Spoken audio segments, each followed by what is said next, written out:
कहावत है, आदमी खाली हाथ आता है और खाली हाथ जाता है।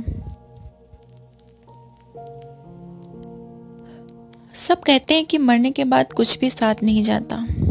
सब यहीं का यहीं धरा रह जाता है। आदमी खाली हाथ आया है और खाली हाथ चला जाएगा। लेकिन यह सत्य नहीं है। दुनिया में ऐसी कई बातें हैं, लेकिन वह सत्य नहीं है। और जानते हैं कि आदमी जन्म लेता है तो क्या साथ लाता है, और जब वह मर जाता है तो क्या साथ ले जाता है।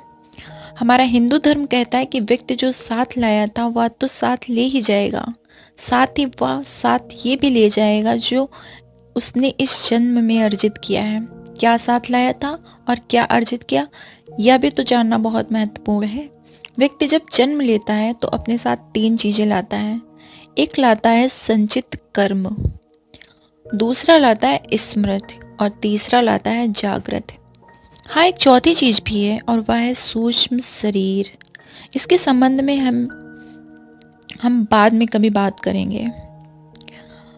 हिंदू दर्शन के अनुसार मृत्यु के बाद मात्र यह भौतिक शरीर या देह ही नष्ट होती है, जबकि सूक्ष्म शरीर जन्म जन्मांतरों तक आत्मा के साथ संयुक्त रहता है।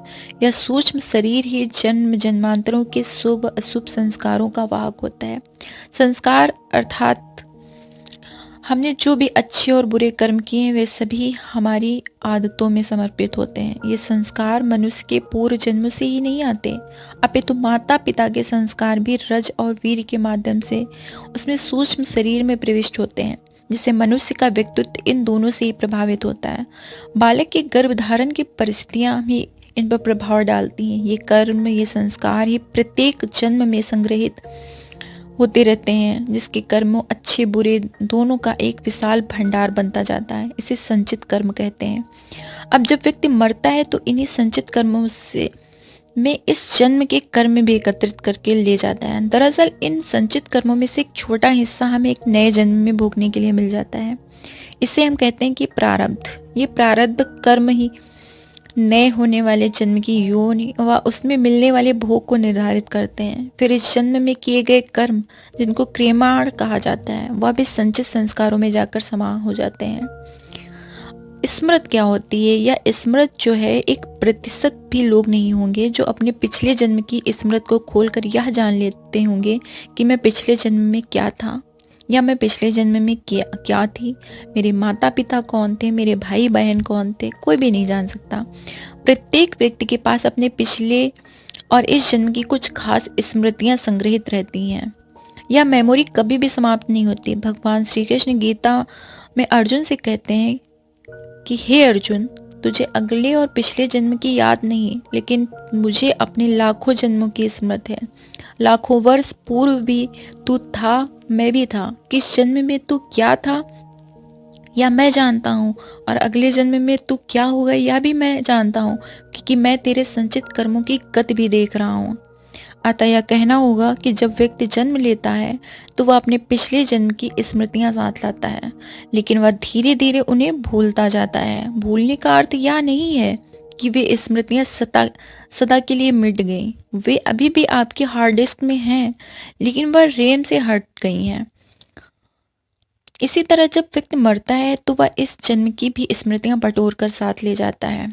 अब बात करते हैं कि जागृत क्या है। यह विषय थोड़ा सा कठिन है। प्रत्येक मनुष्य और प्राणी के भीतर जागृत का स्तर अलग अलग होता है। यह उसकी जीवन शैली, संवेदना और सोच पर निर्भर करता है। उदाहरण के लिए हम समझ सकते हैं कि एक कुत्ता मनुष्य से कम जागृत है। जैसे एक शराबी व्यक्ति होता है, आप में बेहोशी का स्तर ज्यादा है, तो आप भावना और विचारों के वश में रहकर ही जीवन यापन करेंगे। अर्थात आपके जीवन में भोग, संभोग और भावना ही महत्वपूर्ण होगी। आप इसे इस तरह समझें कि आप में और पशुओं में क्या खास फर्क है। आप कपड़े पहनते हैं और थोड़ा बहुत सोचते हैं, लेकिन आप में वही सारी प्रवृत्तियां हैं जो कि एक पशु में होती हैं, जैसे ईर्ष्या, क्रोध, काम, भूख, लालच, मद आदि सभी तरह की प्राथमिक प्रवृत्तियां। प्राणियों को प्राणी इसलिए कहते हैं कि वह प्राण के स्तर पर भी जीते हैं और मर जाते हैं। उनमें मन ज़्यादा सक्रिय नहीं रहता। मनुष्य में मन ज़्यादा सक्रिय रहता है, इसलिए वह मन की भावना और विचारों में ही ज़्यादा रमते हैं। वे मानसिक हैं। मन से ऊपर उठने में जागृत शुरू होती है। जागृत की प्रथम स्टेज बुद्धि और द्वितीय स्टेज विवेक और तृतीय स्टेज आत्मावान में है। प्रार्थना और ध्यान से जागृत बढ़ती है। सभी को मिलाकर कहा जा सकता है कि व्यक्ति अपने साथ धर्म लाता है और धर्म ही ले जाता है। इसका सरल और व्यवहारिक अर्थ यह है कि मृत्यु होने पर व्यक्ति के सगे संबंधी भी उसकी मृत देह से कुछ समय में ही मोह या भावना छोड़ देते हैं और अंतिम संस्कार कर लिए चले जाते हैं।